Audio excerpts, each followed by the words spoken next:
সোহাগের প্রকৃত হত্যাকারীকে কেন ধরা হচ্ছে না, প্রশ্ন তারেক রহমানের। মিটফোর্ডের সামনে ভাঙাড়ি ব্যবসায়ী লাল চাঁদ ওরফে সোহাগের হত্যাকারীকে কেন ধরা হচ্ছে না সেই প্রশ্ন তুলেছেন বিএনপির ভারপ্রাপ্ত চেয়ারম্যান তারেক রহমান। শনিবার রাজধানীর হোটেল লেকশোরে আয়োজিত এক অনুষ্ঠানে লন্ডন থেকে ভার্চুয়ালি যুক্ত হয়ে বক্তব্যকালে এমন প্রশ্ন তোলেন তিনি।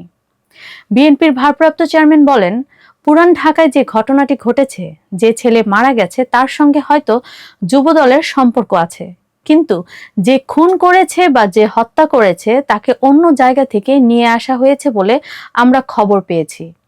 প্রকৃত আসামিকে না ধরে অন্যদের অ্যারেস্ট করা হলো উল্লেখ করে তিনি বলেন, এখনো পর্যন্ত তাকে আসামিও করা হয়নি। কেন হয়নি, কেন ধরা হচ্ছে না? আমাদের পক্ষ থেকে তো কাউকে ধরা যাবে না এমনটা বলা হয়নি। তারেক রহমান বলেন, বরাবর আমরা বলেছি আইনের দৃষ্টিতে অন্যায়কারীর বিচার হবে। দলের সঙ্গে তার কি সম্পর্ক কিছু যায় আসে না। কেউ যদি কোনো অন্যায় করে থাকে তাকে দল কোনো রকম প্রশ্রয় দেবে না। তাহলে প্রশাসন কেন তাকে ধরছে না?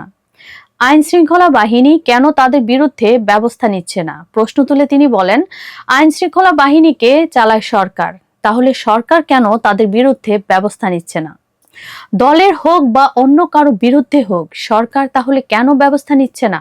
এ সময় ষড়যন্ত্র এখনো শেষ হয়নি উল্লেখ করে বিএনপি ক্ষমতায় আসলে জুলাই গণহত্যা সহ সব হত্যাকাণ্ডের বিচার করা হবে বলেও জানান বিএনপির ভারপ্রাপ্ত চেয়ারম্যান তারেক রহমান।